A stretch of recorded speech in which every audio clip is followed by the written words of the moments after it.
As per the usual, I'm a week late to the party. Hey there, it's God-given.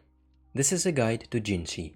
This guide is catered to casual players, so you will not see any theory crafting charts in this video. This video's purpose is to give you the understanding of how to build and play Jinhsi. Jinhsi's kit is quite complicated, so I will try to explain it in a way that's easy to understand. Let's get into it. I'll start with the kit.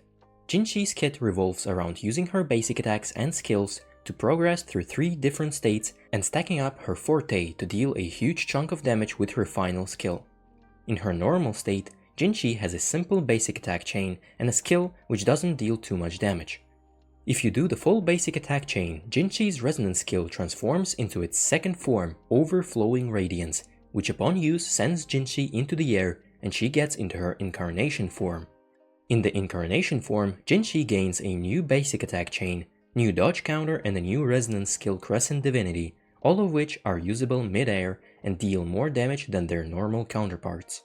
If you do the full basic attack chain again, which is not interrupted by dodges by the way, then Jinhsi's basic attack turns into a new heavy attack, but more importantly, the resonance skill gets into its final form called a Luminous Epiphany. Upon using this skill, Jinhsi gains Unison, which makes it so we can use Jinhsi's outro skill and the incoming character's intro skill for free without using Concerto energy. The last form of the resonance skill is buffed by the Forte circuit of Jinhsi, and the damage multiplier on the skill can get to absolutely ridiculous numbers if you stack the Forte gauge fully. Jinhsi's Forte resource is called Incandescence. Incandescence can be gained in 2 different ways. 1. Any character in the team deals damage of 1 element.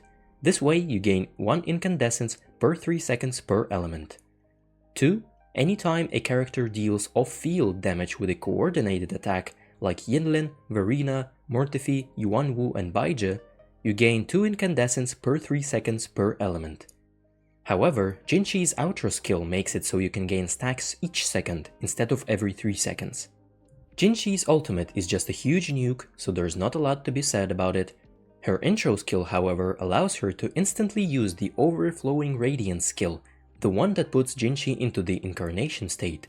This is good to know as it allows you to shorten Jinhsi's rotations.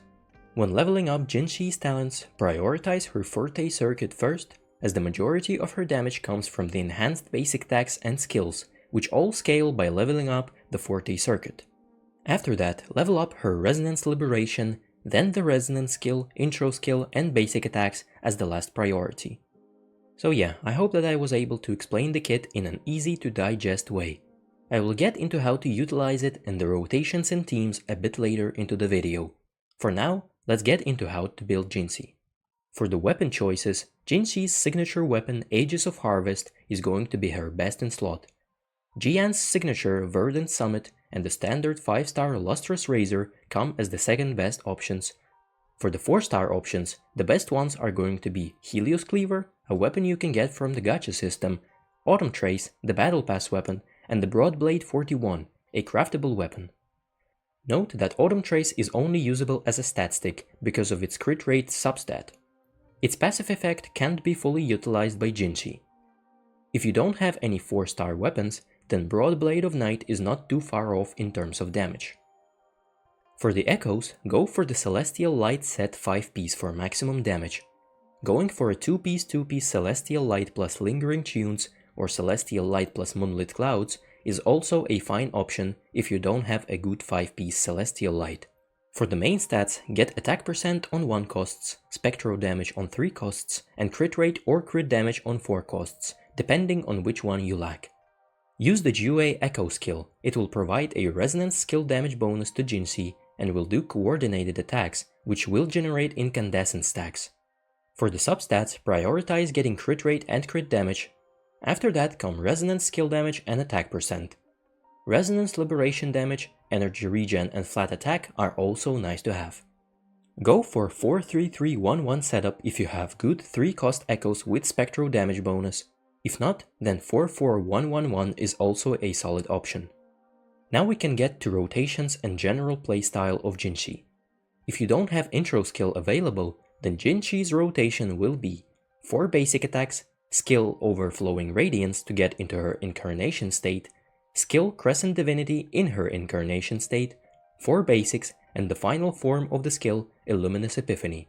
If you switch into Jinhsi and she performs her intro skill, and she was not in her incarnation state, then you don't have to use the first 4 basic attacks to be able to use Overflowing Radiance, so the rotation then becomes intro, skill, skill, 4 basics, skill. The echo skill is best used at the start of the rotation to get the buffs from it, and the ultimate you should use either at the start or at the end of the rotation. Now, because of Jinhsi's unison mechanic and her outro skill, whenever you start a fight, you should go through her full rotation, switch to another unit to use her outro skill to gain more incandescent stacks, then go through your sub DPS and support rotations, and then get back to Jinhsi, so she can utilize the incandescent stacks in the best way possible. This means that Jinhsi's first rotation will not deal too much damage, but the second one will if you have gained enough stacks. That brings us to Jinhsi's teams.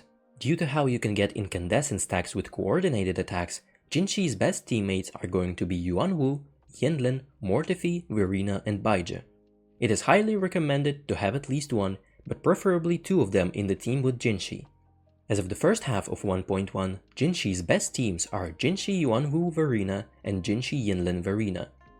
Yuanwu can both provide a lot of incandescent stacks to Jinhsi and deal a lot of toughness damage to enemies, while Yinlin gives a bit less stacks but is able to deal more off-field damage on her own. For the support slot, Verena and Baizhi both have coordinated attacks in their kits, so just use whichever one you like more. And as always, the best team for you is the one you enjoy playing, so unless you're going for full efficiency, don't feel pressured to use whatever teams the people on the internet tell you to use.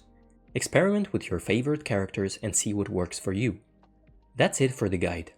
Unfortunately, in the 70 pulls I've done on the Jinhsi banner, I was not only unable to get Jinhsi, but I didn't even get a 5-star pulled, and that is why the only gameplay footage of Jinhsi in this guide was from the trial event.